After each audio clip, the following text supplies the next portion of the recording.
My name's Leroy Smith. I spent 20 years in prison in the UK. I was a hitman and a drug dealer for the African crew. This is how crime works. Whoever's in the biggest gang in that prison at that time is more likely going to win that war. There's no guns, but they've got knives and hot oil. I did 20 and I just about managed to come through the other end, and I'm just about managing to live my life.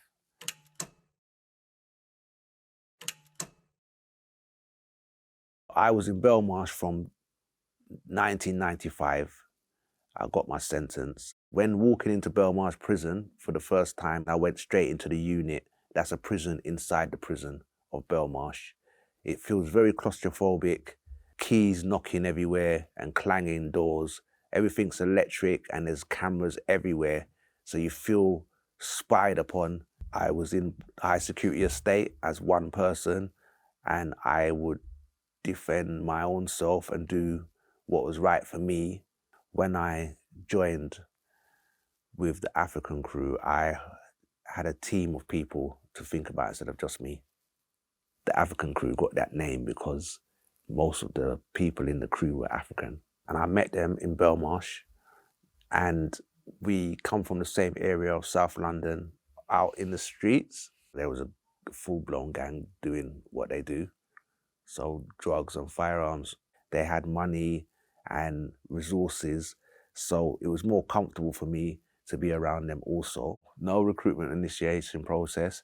We was just mutually from the same area, and we had vested interest to be together.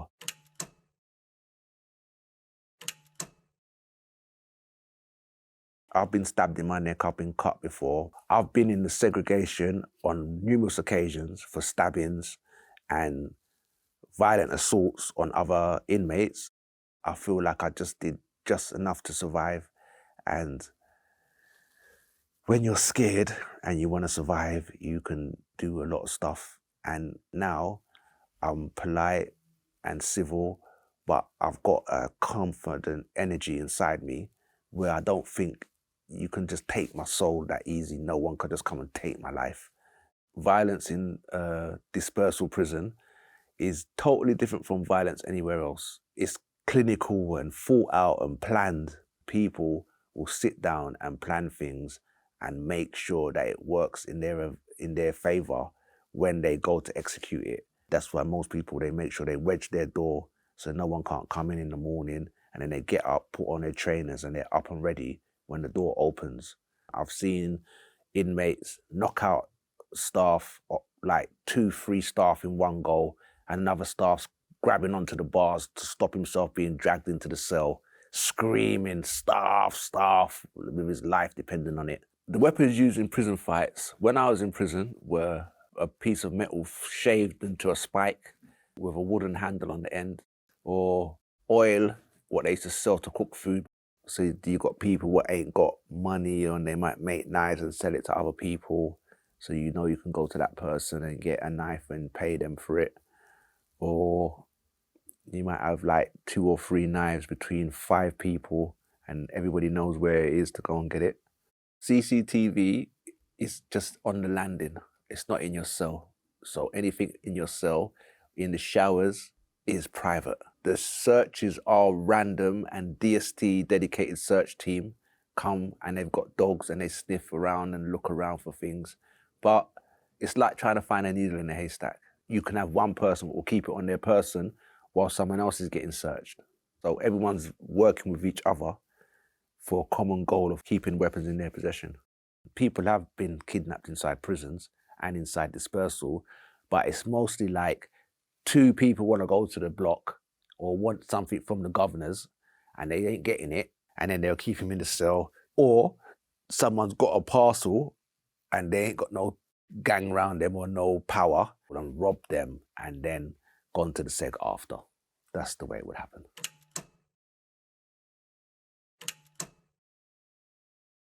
I spent 20 years in prison because I was a career criminal and a gunman and a drug dealer, and this culminated in me shooting 2 police in South London, in Brixton, and I got 25 years for shooting one of the police officers, 18 for the other.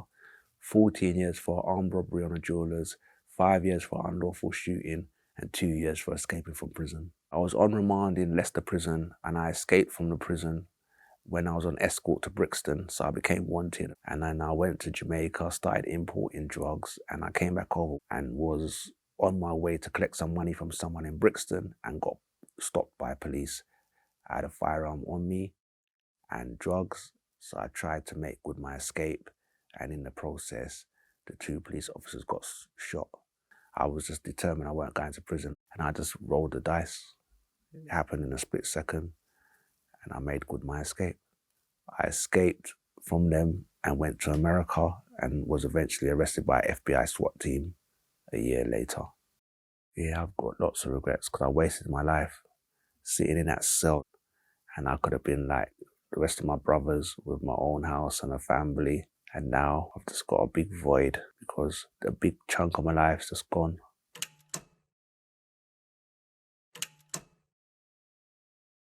Between Frankland, Sutton, Whitemoor and Long Lartin, I would get moved every 18 months or so back and forth to one of the 4 prisons. Most people that go to high security prison, they are sentenced to more than 10 years and they are deemed by the government to be dangerous, meaning access to firearms, money.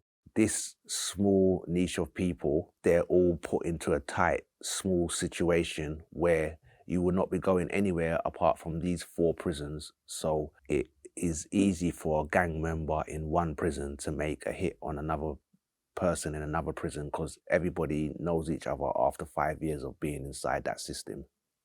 When I was in prison, I never had money. My family abandoned me and everything what could go wrong went wrong. I became a hitman in prison because of financial situation. There'll be times when people in there have got enemies and they don't want to confront them themselves. If someone said to me, here's 5 grand, stab this person, if it was something I thought I could do and get away with, I would do it. But what I could do is I could take the money and subcontract that hit through someone else who's even more unscrupulous than me, who doesn't care about just doing it and going to the block and sitting in the block for drugs or whatever they want. But some of these hits go wrong because I've seen people with my own eyes put a hit on someone and the hitman, after he does the hit, he turns around and tells the person he done the hit on who paid him to do the hit. And then they reverse it now, put a hit on that person. So it can go wrong because it's a cage and you're not getting out.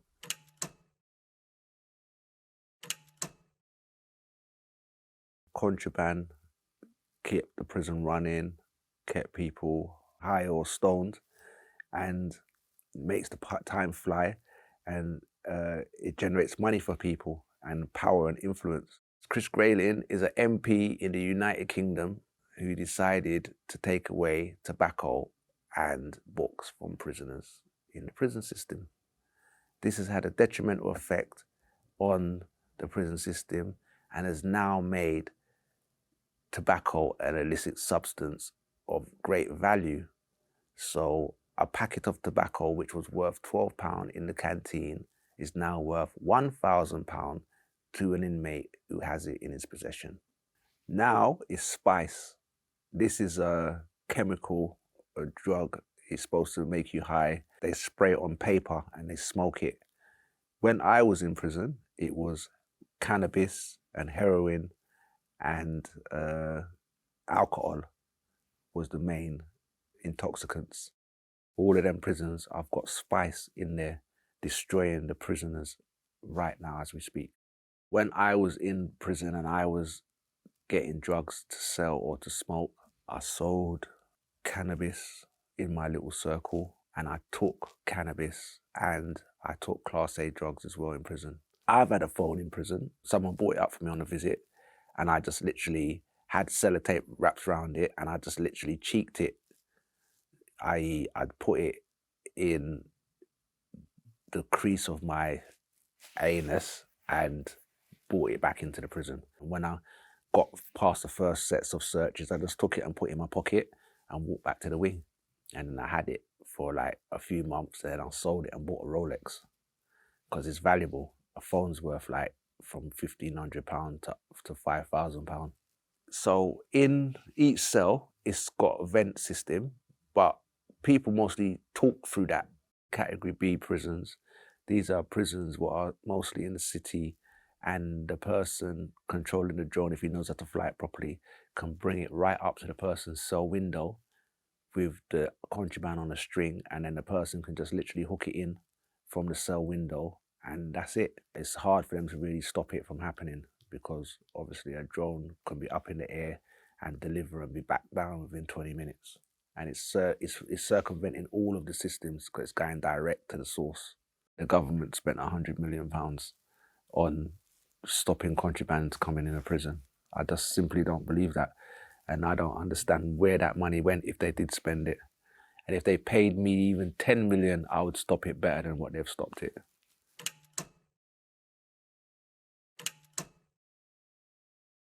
I made money from drug dealing, from hits. I was just making money to live and to live my life how I wanted to live it in prison.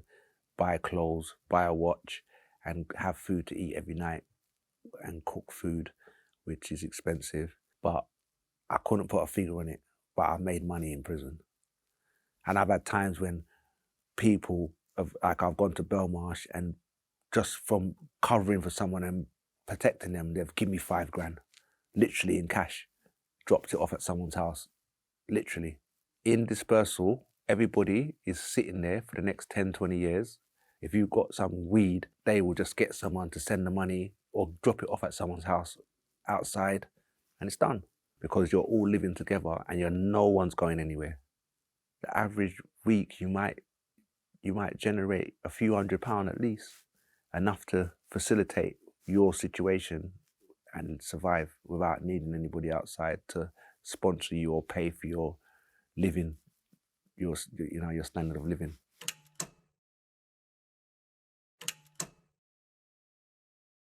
So in what I saw, there's no structure, i.e. you have two main people who call all shots. Like, for example, when I was with the African crew, they didn't have a leader. As an example, it was just members together doing a sentence. The African crew had 6 people in prison, but the driving force will be what they did on the street. If you're a brother and you're on religion, then you have an ultimate leverage, because that supersedes street gangs. If you're a brother, you're going to automatically have protection because everyone looks out for everyone, and it's on the back of keeping everybody safe and peace. And then on the downside, you've now picked up their baggage as well. Now, if their enemies come to prison, you're now in that trap because you've assigned yourself to being a part of that circle.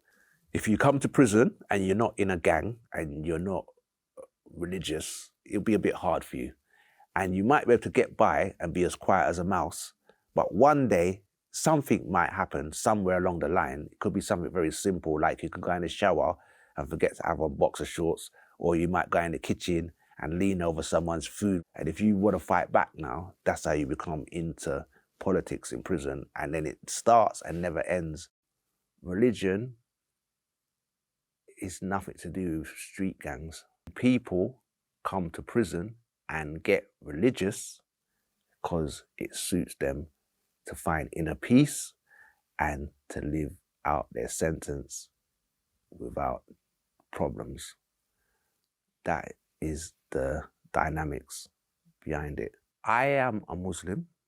I took Shahada in prison. My connection with brothers in the prison is just a normal connection of faith, learning surahs and Islam, and going to pray at Jummah. There is no banner called Muslim gang. I've never come across a Muslim gang in my life. And I served 20 years in UK prisons. So this thing is a myth.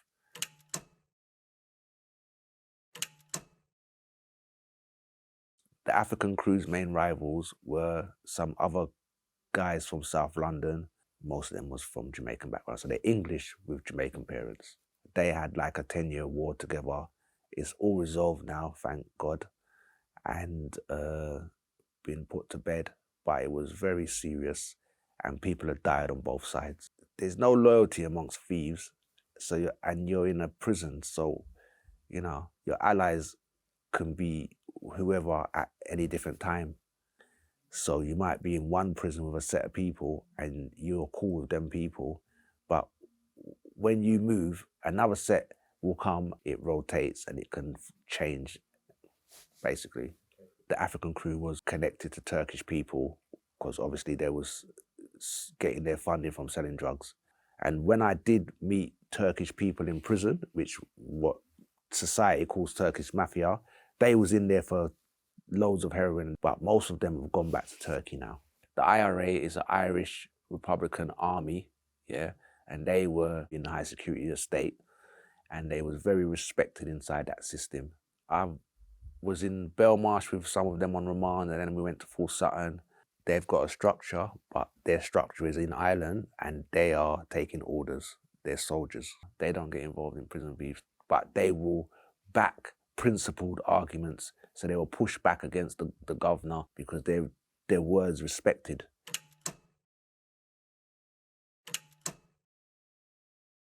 So the main rule in any gang or criminal organization is not to be an informer. There's no other real rules. People do whatever works for them. When you share your criminal record with other inmates, if you're not been known or you're not been on telly, so everybody knows who you are, then everyone can see that you're not a sex offender or some dodgy guy. Inmates who do things like this in prison will get hurt in multiple ways because no one's gonna like them.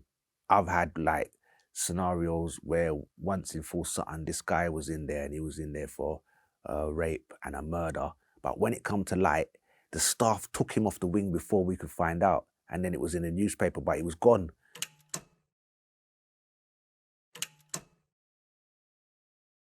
In England, most of the prisons are old Victorian prisons in the BCAT world in the cities, but the high security prisons, dispersals, are new-ish prisons and they're sterile and of a high standard inside.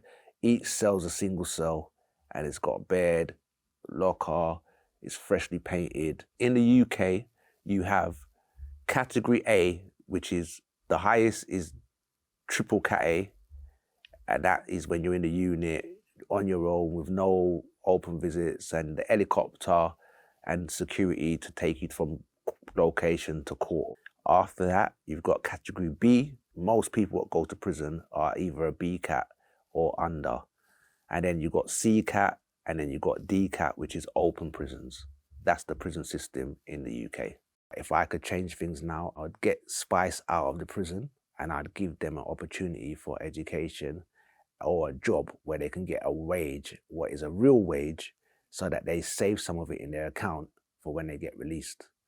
Some of them are working in workshops. What the company belongs to someone outside. So that's slave labor, that's slavery.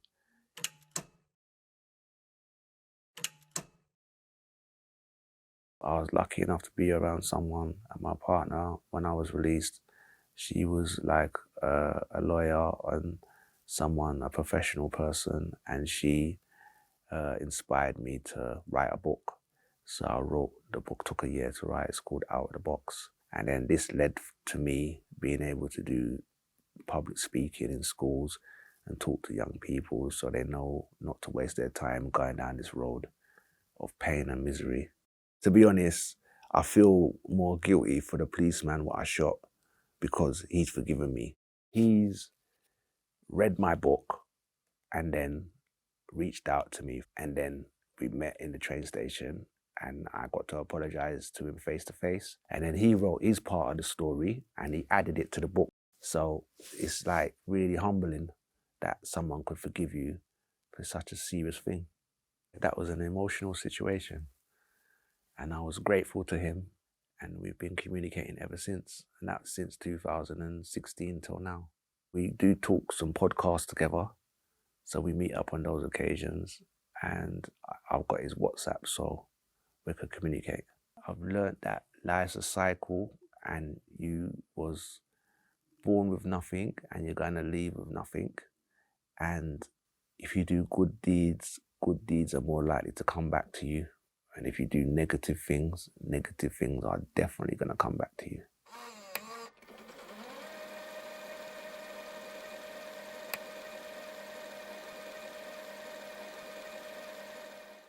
Hi, I'm a producer on How Crime Works. If you enjoyed this, please subscribe and comment below with more topics you'd like to see us cover.